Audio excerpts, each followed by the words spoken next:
acompañante.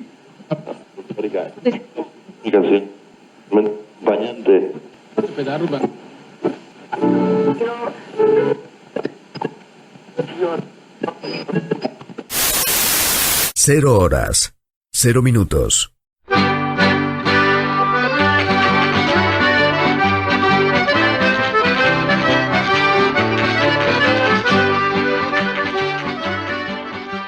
ABC, órgano de difusión de la Asociación Benéfica y Cultural del Partido de Corcubión.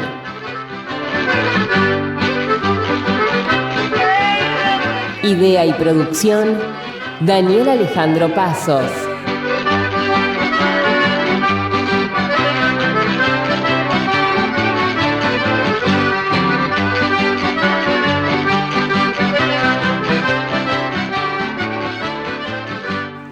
Producción general, ABC del Partido de Corcubión. Buenos Aires, Argentina.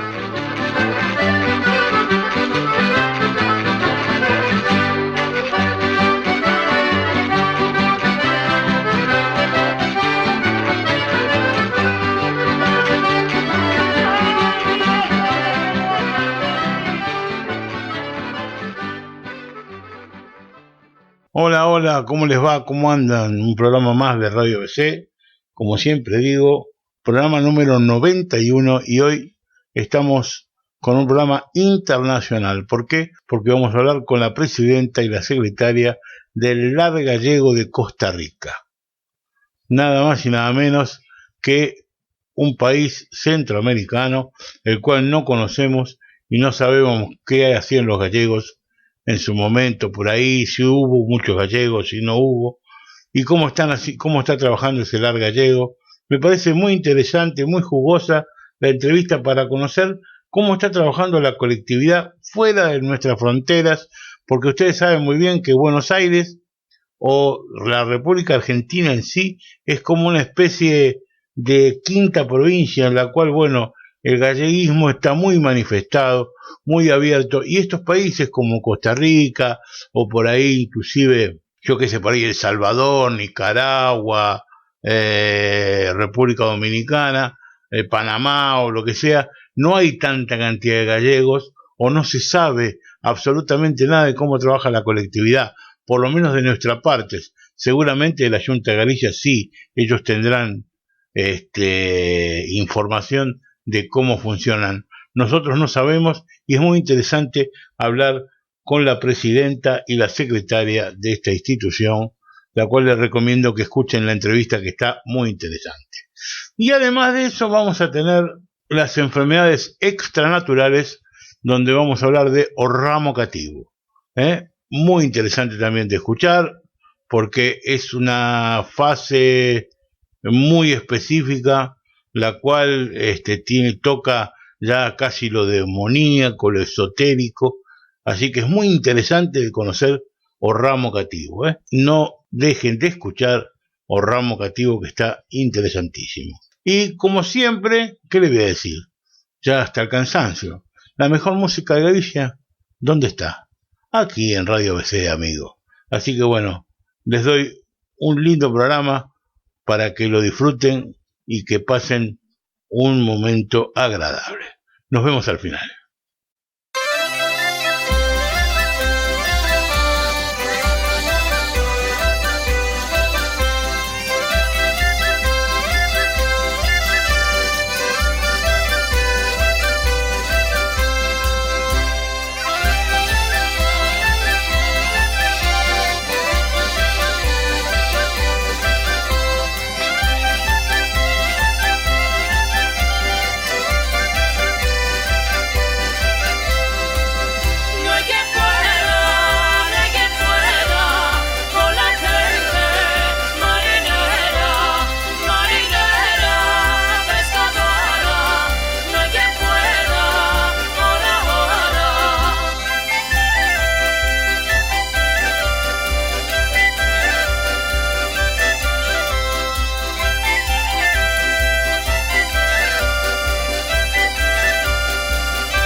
Buenos días, buenas tardes, buenas noches tengan todos ustedes. Hoy la verdad que es un programa internacional y tenemos un programa internacional porque vamos a tener el honor de hablar con la señora presidenta del LAR Gallego de Costa Rica, que es la señora Andrea Penabad, y su secretaria Julia Pampillo, que la verdad que es todo un honor poder hablar con ellos para que nos comenten y para que nos cuenten a todos los argentinos, a todos los gallegos de aquí de la República Argentina, cómo es la colectividad gallega en Costa Rica y cómo se manejan los gallegos de Costa Rica, que la verdad que es todo un misterio también para nosotros, porque nosotros siempre vimos la colectividad solamente aquí en Buenos Aires, y es interesante hablar con los distintos centros gallegos de todo el mundo para ver cómo se manejan las distintas colectividades en todas partes del mundo y especialmente en Costa Rica. Tengan ustedes muy buenas tardes. ¿Cómo le va? ¿Cómo anda, señora presidenta? Muy bien. ¿Y usted, don Daniel? Muchísimas gracias. La verdad que estamos muy bien. Lo primero que le quería preguntar era ¿cuántos gallegos hay aproximadamente en Costa Rica? Bueno, aproximadamente, hasta lo hemos preguntado en la embajada, hay aproximadamente 200 gallegos. Uh-huh. Muy pocos, pero es que también es un país pequeño, ¿verdad? Claro, claro. Partamos de esa base, si quiere, como para que pueda yo llegar, o mis oyentes puedan llegar a entender un poco más. ¿Qué cantidad de habitantes tiene Costa Rica hoy en día? Aproximadamente 5 millones de habitantes. Uh-huh. Y la colectividad viene desde hace mucho tiempo yendo a vivir ¿ha emigrado mucho gallego a Costa Rica o no ha emigrado tanto en su momento? No, sí, ha migrado bastante. ¿Qué le podríamos decir? Ellos vinieron aquí, pues, hace muchos años, pensando que iban a encontrar mucha riqueza y mucha forma de vivir mejor que en Galicia. Pero uh-huh. Se toparon con la cruda realidad que aquí había que trabajar muchísimo para obtener todas esas ventajas que ellos pensaban. Vinieron por el ferrocarril Atlántico y también muchos se quedaron aquí porque iban para trabajar en el canal de Panamá y entonces Costa Rica era como un puente para llegar a Panamá y muchos al final decidieron quedarse aquí en Costa Rica. Eso, o sea que estamos hablando hace muchísimos años atrás, porque si hablamos de la construcción del canal de Panamá, me imagino la cantidad de años de la sí, claro. Fueron como los inicios de la inmigración para acá, a Costa Rica. Sí, sería bueno notar que en un principio los gallegos eran el número más alto de emigrantes españoles en Costa Rica. Uh-huh. Posteriormente ya fue disminuyendo esa cantidad y las migraciones posteriores ya vinieron por otros motivos, al principio por razones socioeconómicas fundamentalmente, y luego ya fueron llegando gallegos que venían ya con intereses empresariales a afincarse en Costa Rica para desarrollar sus labores comerciales, ¿no? Uh-huh. Bueno, cuéntenos, usted es Julia, ¿no? Sí, señor. Ahí está. No, porque primero me había hablado Andrea y ahora después de pronto me cambió un poco la voz y digo, debe ser Julia la que debe estar hablando. Ante todo, buenas tardes. ¿Cómo le va, Julia? ¿Cómo anda? Muy bien, ¿y usted? Es un gusto estar compartiendo esta tarde con usted. Muchas gracias, muchas gracias. Me contaron que usted fue presidenta ya del LAR Gallego de Costa Rica y que es una de las socias que más tiempo hace que está trabajando ahí en la institución, ¿es verdad? Sí, señor. Bueno, yo estoy desde que se inició la asociación, precisamente con una visita de don Fernando Amarelo de Castro, que tocó el corazón de los gallegos. Era una reunión bastante nutrida de asistencia, y él venía muy interesado en las migraciones gallegas y posteriormente la gente que asistió no quería irse para su casa sin dejar planteada una organización que mantuviera esa relación y que pudiera realizar actividades, encuentros, etcétera. Entonces ahí nació la Asociación Larga Lego y yo estuve desde esa primera reunión presente. Y ya posteriormente nos seguimos reuniendo para establecer el tipo de organización que precisamente también estaba con nosotros el padre de Andrea Penavar, la que está hablando hoy con usted. Y así fue el inicio de la asociación, ¿no? Y a partir de ahí nos trazamos unos grandes objetivos, fundamentalmente el proyectar la cultura gallega en la sociedad costarricense. Ese fue, y además, como el nombre mismo lo dice, de la asociación, que constituyera un verdadero hogar para los gallegos, un punto de encuentro donde los gallegos se sintieran como en casa y que no permitiera que los gallegos de Costa Rica perdieran su identidad, sus raíces, y eso es lo que ha sido Larga Lego en el transcurso de su vida. Vamos a hablar entonces de la fundación, que ya nos contó, entonces fue por medio de una reunión con Amarelo de Castro. ¿Esto que habrá sido durante los 80, durante los... la fecha de fundación del Larga Lego, ¿cuándo fue? Año 2000. En el año 2000, sí. Ah, bien. No, está bien. Empezaron entonces dentro de este milenio, lo cual está bien. Entonces son relativamente nuevitos, si se puede decir, por decir algo. Llevamos aproximadamente 22 años. 22 sí, años. Pero bueno anotarle, ¿sabe qué? Que antes de nuestra organización hay otra organización muy fuerte en Costa Rica, que es la Casa de España, que es la Asociación Española de Beneficencia. Esa organización es ya bastante mayorcita del siglo antepasado, ¿verdad? Sí. Y esa fue la que reunió a todos los españoles de este país con el fin de apoyarlos en sus necesidades fundamentalmente. Aquí en Costa Rica tiene un edificio precioso, está sumamente organizado y se realizan actividades permanentemente para proyectar la cultura española en Costa Rica. Uh-huh. Eso le iba a preguntar casualmente a Andrea, ¿no?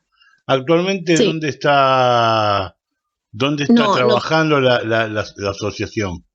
Nosotros estamos ubicados en la Casa de España. Ella nos presta sus instalaciones para reuniones, para las fiestas, para convivios. Bueno, ha sido un gran apoyo para nosotros. Uh-huh. Bueno, me imagino, ¿no? Que claro, por lo menos les pueden dar un lugar y donde poder trabajar y a donde poder desenvolverse. Sí, así. Y cuéntenos un poco de lo que es el trabajo institucional, qué es lo que hacen. Sé que ahora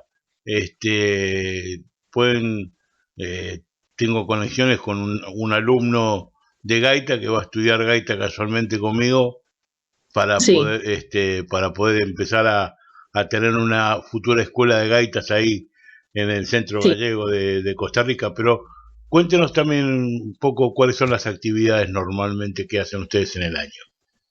Bueno, normalmente festejamos varias fechas, como es las letras gallegas, el 17 de mayo, después el Día del Asociado y el Día de San Juan, el 24 de junio, la fiesta de Santiago, esa la hacemos con colaboración con la Casa de España, y después ya nos pasamos a otras fiestas al Nadal. Esas sí ya todas estas son presenciales, pero digamos otras como decir Magosto y Samaín, eso lo mandamos un boletín para conmemorar dichas actividades. Luego sí estamos en el inicio ya de una escuela de gaitas. Tenemos nuestra banda de gaitas Solpor, uh-huh, que ya el 24 de junio de este año ya la presentamos oficialmente y estamos elaborando una escuela de música tradicional gallega y bueno, ya vamos avanzando. La verdad es que aunque haya pandemia o ya estamos al final de la pandemia, pues nos ha ido muy bien, gracias a Dios. Los alumnos han seguido estudiando de manera virtual en este tiempo y al final se culminó ya con la presentación oficial de la gaita este año. Y los dotamos de instrumentos, de vestimenta y bueno, ya han hecho presentaciones oficiales. Una de estas fue el Día de San Juan en Cartago. Santiago. El Día de Santiago en Cartago, que develamos el mojón con la embajadora y bueno, fue un acto muy bonito.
Bueno, ¿participaron de lo que fue este trabajo que hizo la Junta últimamente, que fue la Galicia Exterior en Galicia, en Santiago? No pudimos participar porque ya era como nos quedaba como muy poco tiempo. Entonces decidimos mejor dejarlo ya como para el próximo año, si pues en lo que pudiéramos, o sea, en las oportunidades que vengan el próximo año sí participaremos. ¿Tuvieron ya alguna conexión con el nuevo presidente de la Junta, con don Alfonso Rueda? No, todavía no. Hemos estado pues en contacto con el otro, con el anterior, con varias comunicaciones por Zoom y todo, pero con el de actualmente todavía no. Bueno, pero sí es rescatable que tenemos una excelente comunicación con la Embajada de España. Hay una interacción bastante fuerte. Tanto la señora embajadora que acaba de terminar sus funciones como la que acaba de ingresar a su puesto, tienen mucho interés en la cultura gallega y hemos tenido una relación muy fuerte también con el señor cónsul, que nos ha apoyado mucho. Así que esperamos que próximamente con la Junta de Galicia tengamos muy buena relación. Le comentaba, Diego, que me imagino que deben tener una fluida conversación con el secretario de Migración de la Junta de Galicia. Sí, así es.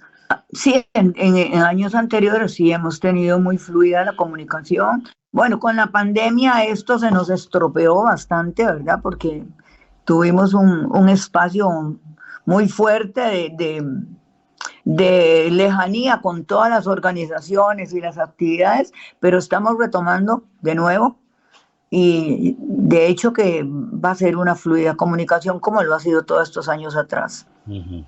Usted me dice que quedaron nada más que 200 gallegos que en Costa Rica, ¿no?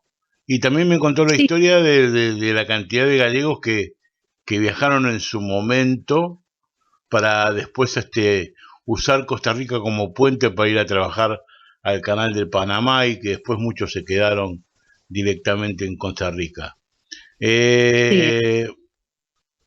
Antiguamente ellos que estaban en la Casa de España, ya trabajaban culturalmente, digo, en el sentido de que ellos hablaban su idioma, ya había gaiteros antiguamente. Le estoy hablando de hace muchos años, ¿no? Que usted recuerde.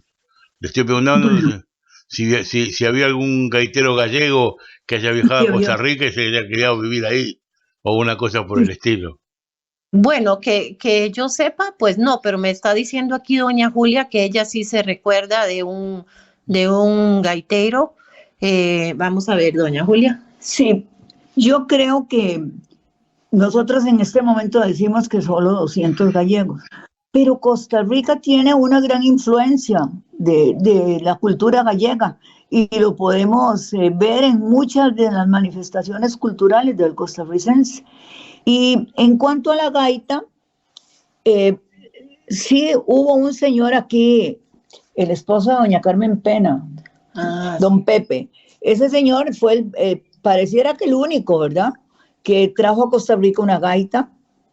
Y parece que también habían grupitos, hace poco me estaban contando de que había un grupito de gallegos que se reunían en forma muy familiar y que tocaban la gaita, sin hacerlo público, pero en las fiestas de familia.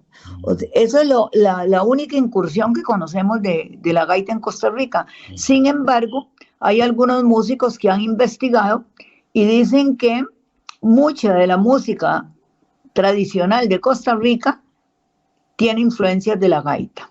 Incluso ellos han estado tocando ya algunas piezas, como una de ellas muy famosa, El Torito, que ellos aseguran que tiene influencia directa de la gaita, ¿no? Así que para nosotros eso es muy interesante. Es un instrumento que nosotros queremos rescatar porque la gaita tiene implícita el alma de Galicia, así que en ella estamos trabajando. Sí, me imagino también que a futuro incursionarán también en lo que es un grupo de baile, sí. Y demás, ¿no? Sí, ya lo estamos preparando, sí.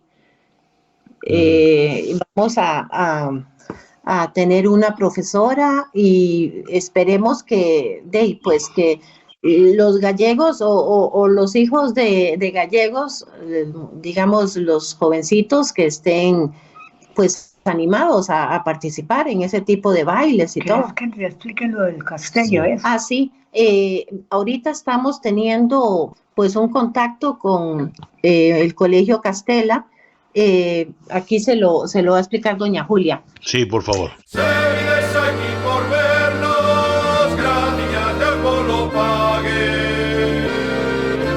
Se vienes aquí por vernos, gracias del pueblo pague. Se vienes por otra cosa y hasta de los zapatos en valle. O caldo bebo patrigo, o hace hay muchatar, ven matido he portado, ya me poden anular.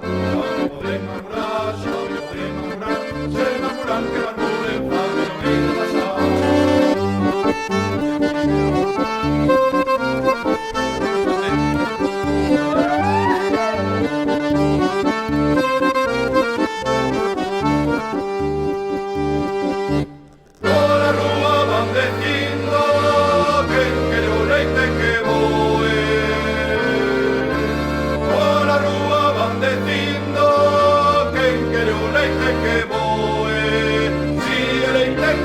prenda y rapar piña traemos pronto a comer. O caldo de copa trigo, traemos a dar, ven contigo en el portado, ya me poden macurar, ya me poden macurar, ya me poden macurar, se macuran que macuren, pa' que no me de pasar.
Mire, nosotros el programa, dentro del programa de trabajo que tenemos, uno de los puntos o el proyecto, digamos, clave es la fundación de una escuela de música tradicional gallega.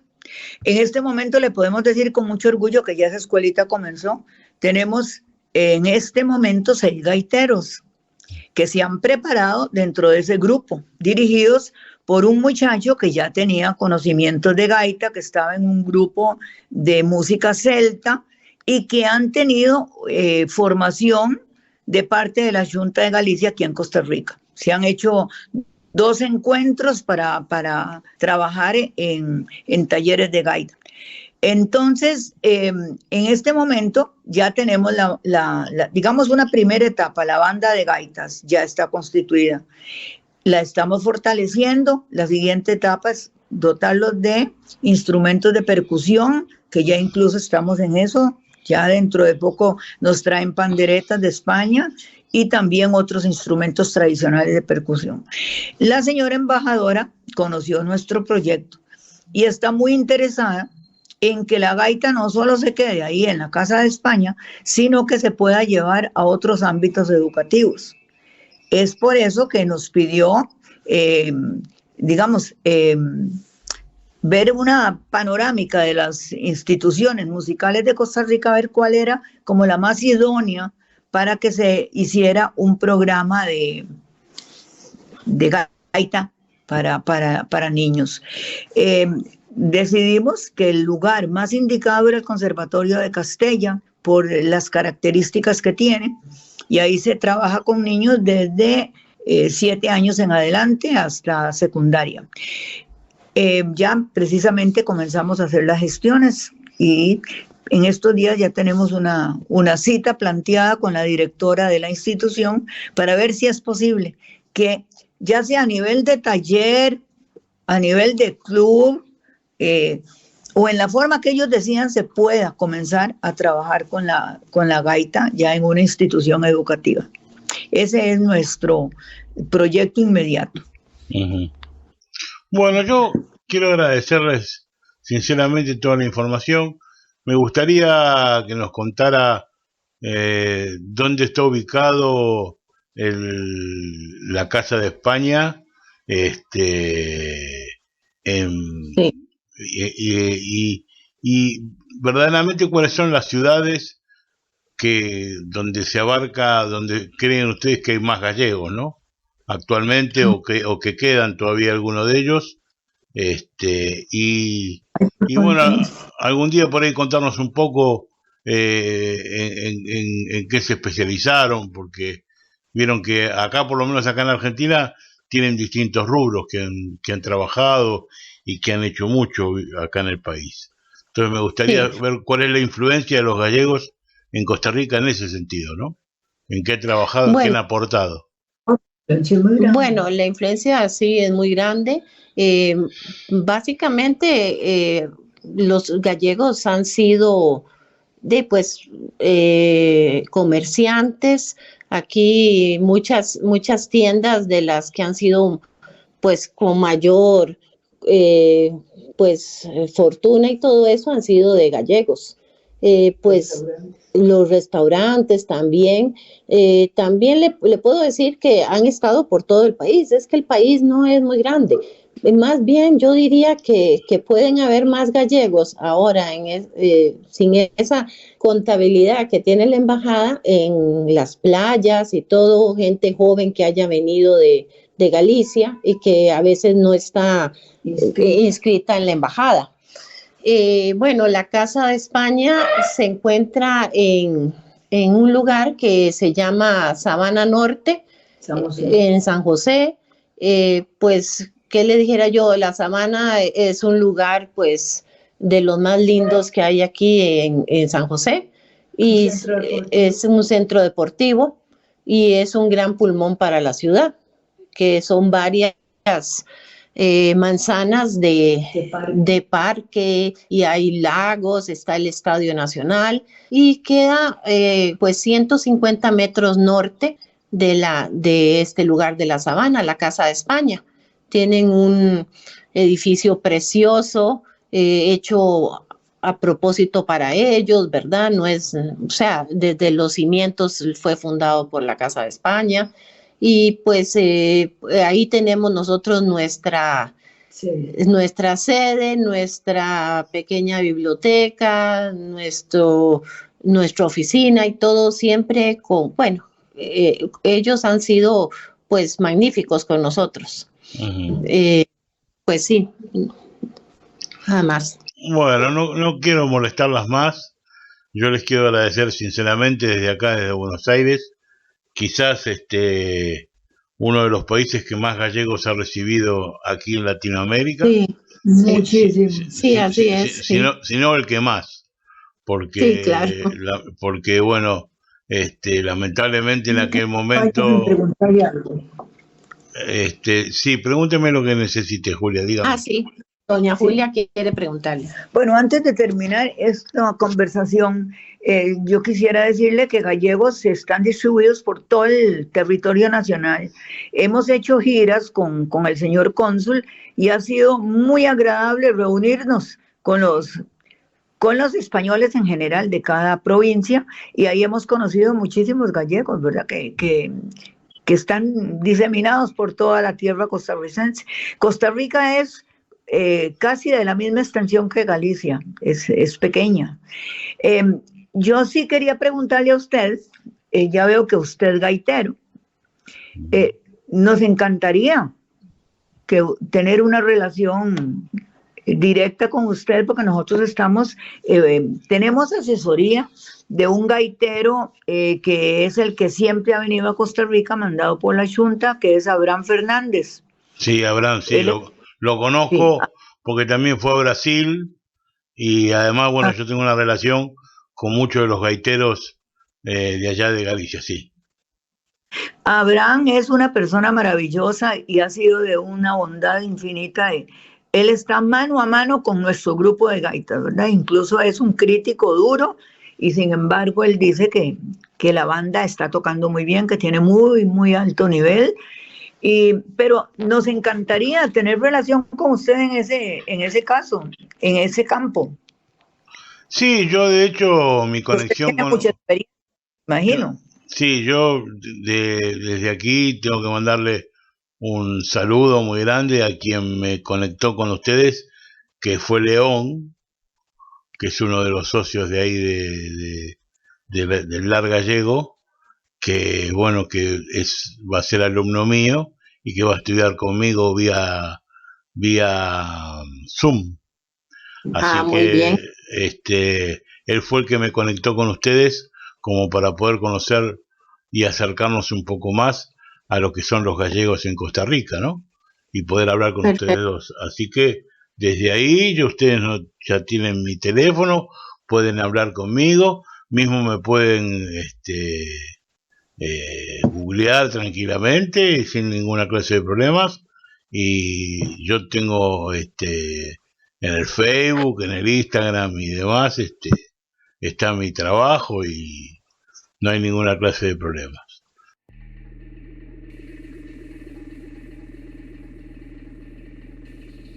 Nunca cuspas cara arriba, que todo ten de caer, para falar faltas doutros, ningún antía de haber. Marmuras sempre de min, marmuras de min e doutros, no inferno tes unha cama, para te deitar un pouco. Atende do teu primeiro que nunca se perdeu ninguén, perdese por marmurar, da vida de cada quen, perdese por marmurar.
Nos gustaría mucho que conozca la banda y que la escuche, porque sería muy bueno también tener su opinión.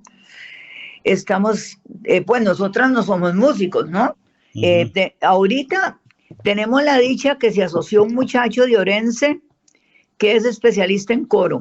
Entonces, él es el que nos va a ayudar para hacer el coro de nuestra naciente escuelita tradicional gallega. Y tenemos ya contactos con una bailarina que se ofrece para darnos los cursos de, sobre todo, muñeira, ¿verdad? Que es lo que necesitamos en este momento. O sea que ya la escuelita va tomando forma, sí. Forma, cuerpo, ¿verdad? Y algo que me gustaría agregarle, que habló Andrea, es sobre el mojón. El mojón es un regalo que hizo el gobierno de Galicia a Costa Rica y marca la distancia que hay entre la provincia de Cartago y Santiago de Compostela. Porque en Cartago hay una catedral que nunca se pudo terminar por los Las 3 veces que se intentó construir, los terremotos la derribaron, pero quedaron unas ruinas preciosas que es la Catedral de Santiago Apóstol. Entonces, la diócesis de Cartago se llama Diócesis de Santiago Apóstol. Y el 25 de julio se hizo la develación del mojón en los jardines de esa catedral. Entonces, eso fue muy interesante para todos nosotros, muy valioso. Y entonces, Costa Rica pasó a ser parte del Camino de Santiago, de la ruta del Camino de Santiago. Y ahora ya a partir de ahí hay otros pueblos, un pueblo que se llama Santiago de Paraíso, que también va a establecer una romería cada año para el Día de Santiago y que quiere también ser parte de la ruta del Camino de Santiago. Es decir, eso para nosotros es muy bonito, muy agradable y muy importante. Bueno, no las quiero molestar más. Yo le agradezco de todo corazón que me hayan dado esta entrevista. Muchas gracias por contactarnos y por poder contar un poco aquí de la vida de los gallegos y de nuestros planes y de nuestra asociación. No, por favor, lo agradecidos somos nosotros, en nombre del ABC del Partido de Corcubión, la institución a la cual pertenezco y a la cual es el programa de radio. Somos como el corazón da Costa da Morte, aquí en Buenos Aires, ¿no es cierto? Somos los representantes de la Costa da Morte aquí en Buenos Aires.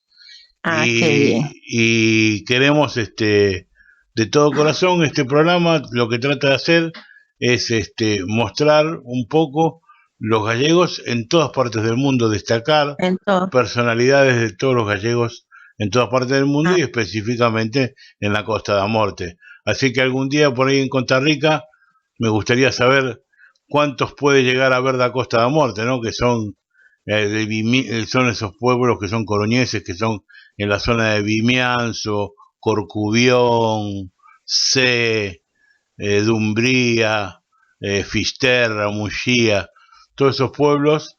Si hay algún gallego de por ahí, de por esa zona, sería muy interesante hablar con él. Sí, claro, sí, sería muy interesante. Vamos a ver si algún día podemos hacerlo entonces. Bueno, le mandamos un abrazo en nombre de nuestro presidente, don Carlos Amejeira, y desde ya le abrimos la puerta de nuestra casa para que si algún día tienen ganas de venir por Buenos Aires, sean ustedes muy bienvenidos. Igualmente nosotros, ¿verdad? Igualmente, sí. Esta es su casa. Muchas gracias y hasta la próxima. Bueno, igualmente, hasta la próxima. Chao. Hasta luego.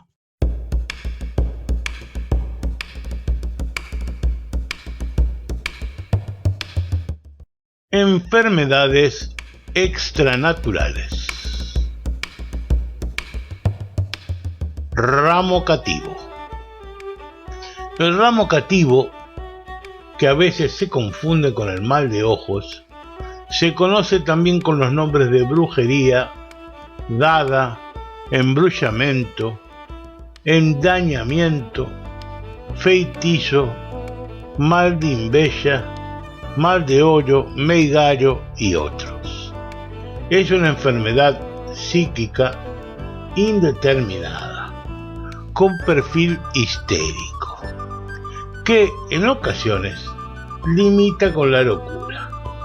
Su origen es triple, pudiendo contraerse por la ingestión excesiva de un bebedizo que alguien, normalmente una bruja, suministra con intención amorosa.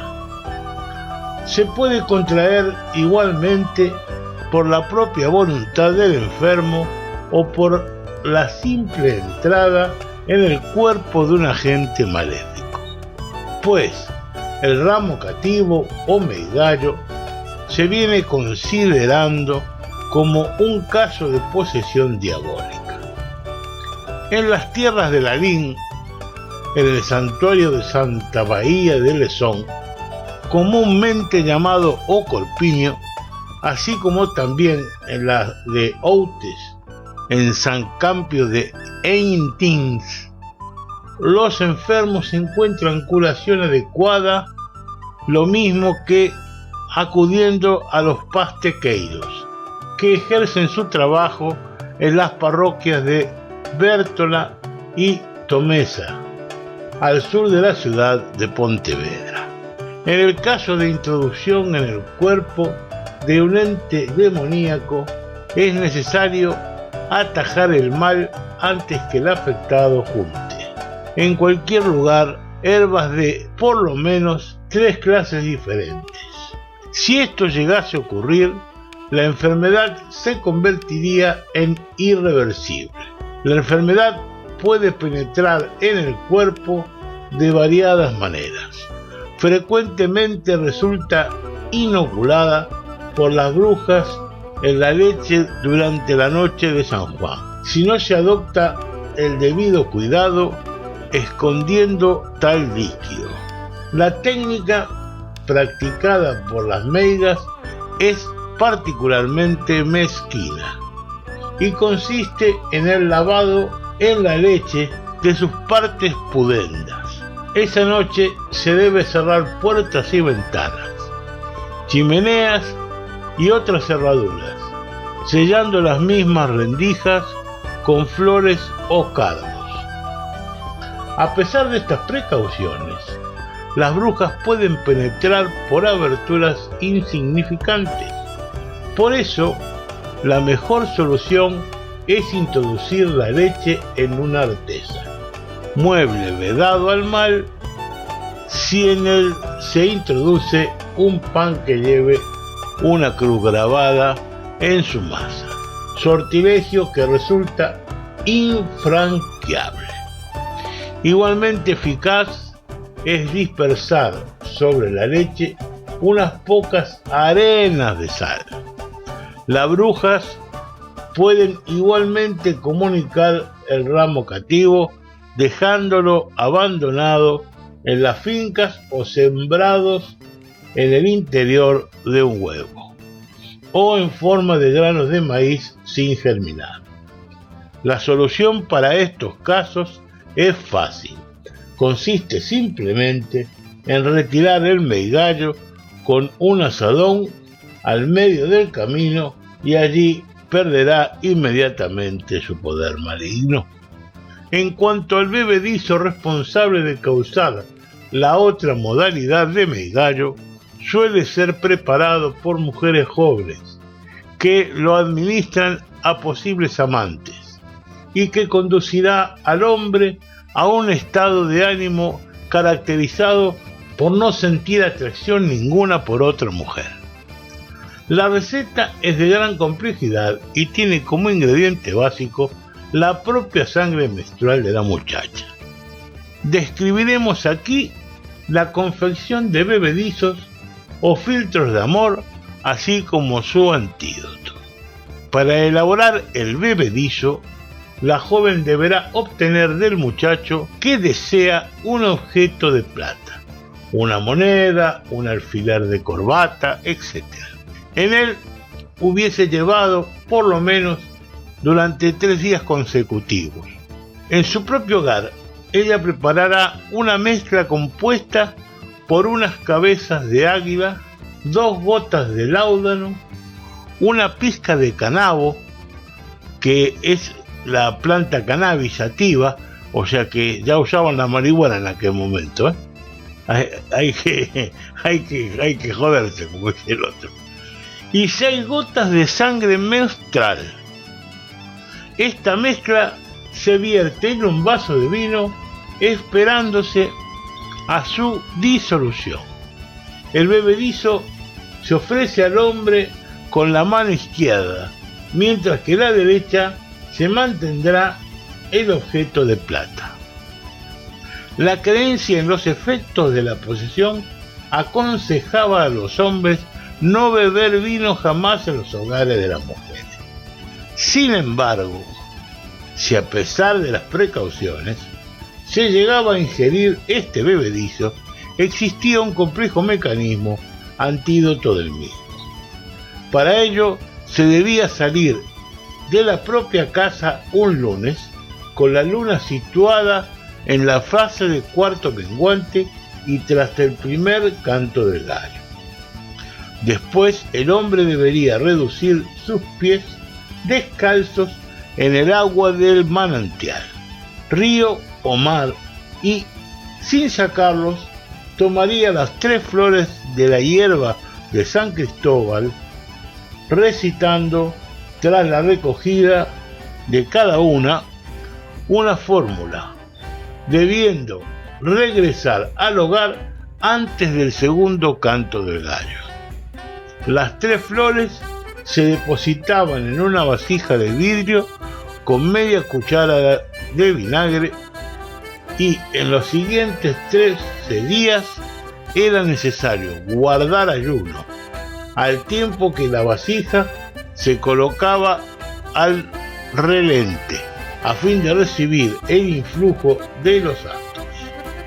Transcurrido este tiempo, se echaban en la vasija 3 cucharadas de miel, recogidas en otoño, y un vaso de agua del manantial que se encontrase más cerca del lugar en el que se había recogido la hierba de San Cristóbal. El bebedizo así obtenido se debía tomar por las mañanas. Finalmente era necesario buscar a la persona causante de la situación y, discutiendo con ella, aunque sin tocarla, ni siquiera mirarla, romper el enamoramiento. En algunos lugares se cree que el megallo se adquiere al beber vino o comer frutas o dulces en los que se haya clavado intencionalmente una aguja o alfiler impregnado en la sangre menstrual. En otros, que la enfermedad se origina por la introducción del espíritu de un muerto en el cuerpo de un vivo. La curación acostumbra a ser llevada a cabo por un cura que, mediante el uso del exorcismo, consigue que el diablo abandone el cuerpo que ocupa. A lo largo del proceso se debe tener previsto un animal en cuyo cuerpo se introduzca el diablo al abandonar el cuerpo del afectado, animal que suele morir. Otro tipo de curación es la que se lleva a cabo mediante la lectura o a lo largo de un periodo de 9 días consecutivos de libros específicos. El enfermo ha de tener en su frente un trozo de piedra de ara o relicario y una estola en la cabeza. Al finalizar el ritual se golpeará al enfermo con la estola. Después de 9 días, el aquejado deberá llevar cosida o alguna parte de su ropa una pequeña bolsa con la descrita más arriba. En una tela virgen se quemará una prenda de ropa interior del enfermo, rasgada en trozos, y una rama de olivo bendita el domingo de Ramos. Las cenizas resultantes se esparcen en una encrucijada después de las 12 de la noche, en sentido contrario a la dirección seguida por la persona encargada de tal acción. Y, como en otros procesos semejantes, la vuelta al hogar se hará por caminos distintos a la ida. Existen todavía otras prácticas de expulsión basadas en la realización de cruces sobre el cuerpo, en la extracción de cabellos que se enroscan sobre una piedra.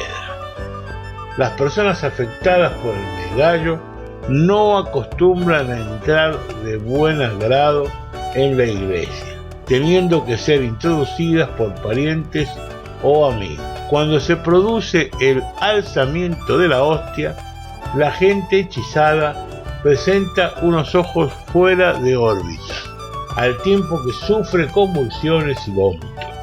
Expulsa por la boca espuma enigmáticas y pueden prorrumpir en blasfemias y gritos, muchas veces en idioma desconocido.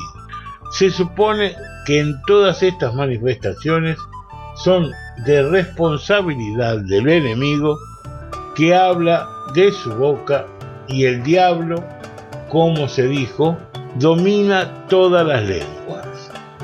Cuando se produce esta situación, los acompañantes le dan ánimo para que expulse el origen del mal con la frase "bota o fora".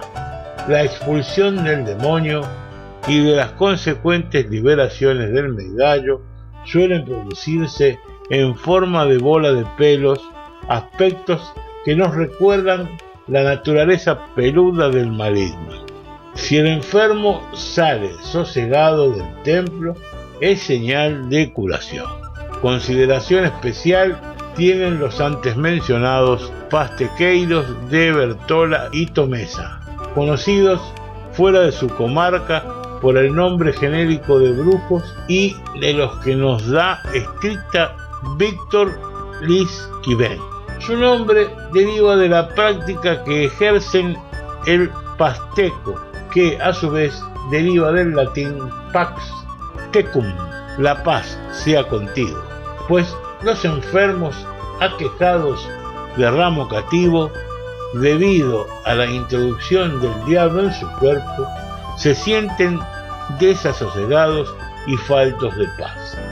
Además de este tipo de enfermos, acuden otros que buscan en el pastequeiro informaciones sobre acontecimientos del pasado, del futuro o sobre determinados factores causantes de enfermedades.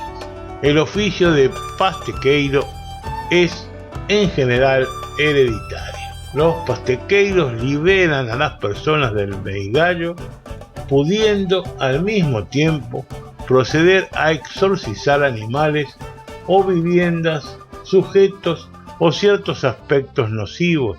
El rito del pasteco se puede realizar cualquier día de la semana, aunque cuando el sábado constituye fecha preferente, siendo raro, por otra parte, que tal práctica se lleve a cabo en días festivos o domingos. La técnica que desarrollan se puede llevar a cabo en el propio hogar del pastequeiro, del enfermo, o con mayor frecuencia en el interior de las iglesias y capillas, en los atrios de las iglesias e incluso en los cementerios. Para ellos se coloca el afectado en actitud orante, de rodillas, de pie o sentado en una butaca o banqueta, según sea la envergadura de su enfermedad. En torno a su cuello, el pastequeiro coloca una estola y una cruz caravaca, elementos ambos indispensables en el ritual y que a veces se acompañan de un rosario.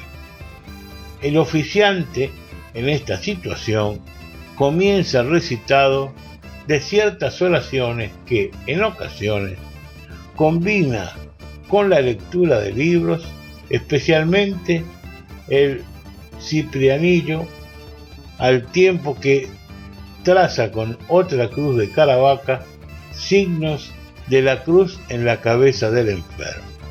Terminada la curación, todos los preservantes, excepto el enfermo, proceden a comer. Para ello, la persona afectada por el meigallo debe llevar a cabo previamente la compra de pan y vino. En general, 3 cuartillos, litro y medio aproximadamente, y 3 libras, kilo y medio aproximadamente, respectivamente. Las sobras de la comida se destinan a las ánimas, aunque previamente el pastequeiro, mojando pan en el vino, hace una sopa con la que nuevamente traza cruces en la cabeza del paciente, mientras recita unas palabras en las que ordena al agente extraño que libere al paciente. La sopa debe necesariamente ser despreciada. En general, el pastequeiro, al finalizar el rito, percibe si el enfermo inició su proceso curativo. Si sospecha que el oficio no rindió los frutos apetecidos, ordena al paciente una práctica complementaria. Durante 3 mañanas consecutivas, el hechizado, en ayunas, barrerá su hogar con una escoba de retama. El polvo y los restos que debe depositarlos en un papel, acudir a la orilla de un río y, por encima de su cabeza y hacia atrás, arrojar allí estos residuos, pronunciando fórmulas que incitan a la desaparición del mal.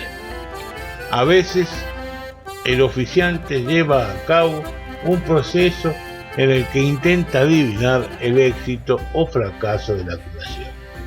Para ello, suspende del cuello del enfermo una bolsa de mirra, realizando cruces, como anteriormente, con la planta conocida con el nombre de azafeitida y con la cruz de Caravaca.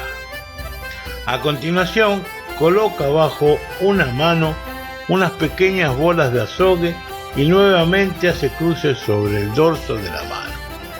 Si las bolitas no se mueven del lugar en el que estaban, es señal de que la curación es segura. Hasta aquí, o ramo cativo, y seguiremos para la próxima con acaída de la espinela y otras enfermedades similares.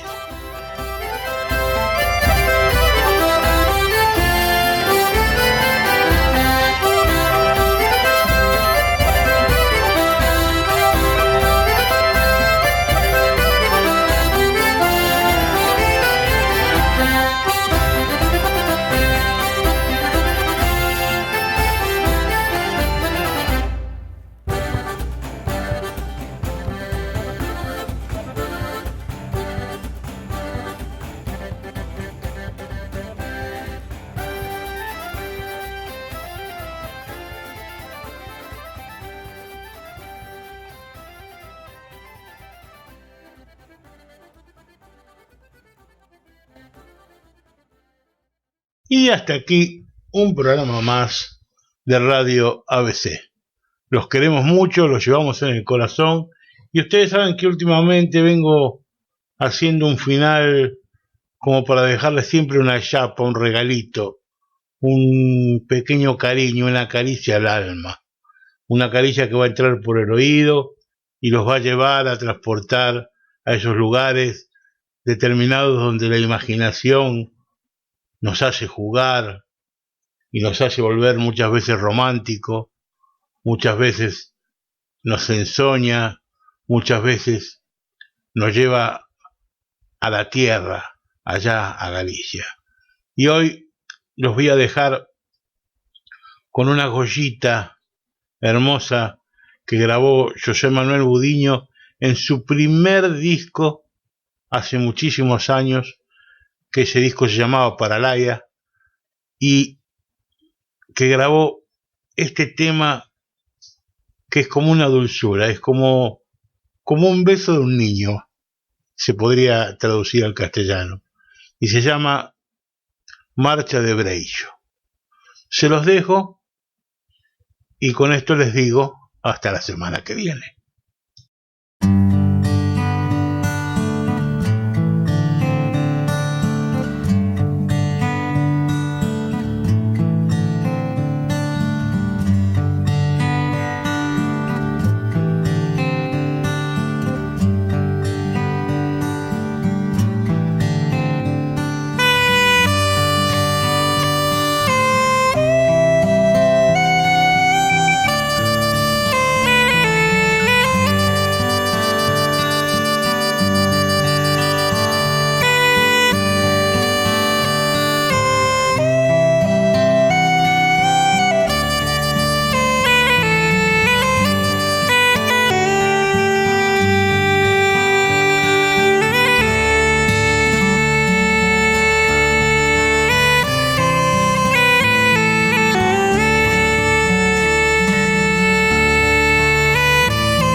ABC, órgano de difusión de la Asociación Benéfica y Cultural del Partido de Corcubión.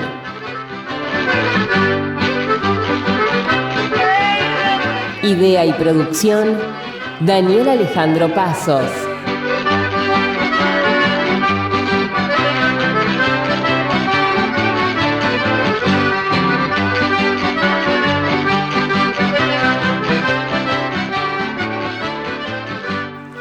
Producción general, ABC del Partido de Corcubión, Buenos Aires, Argentina.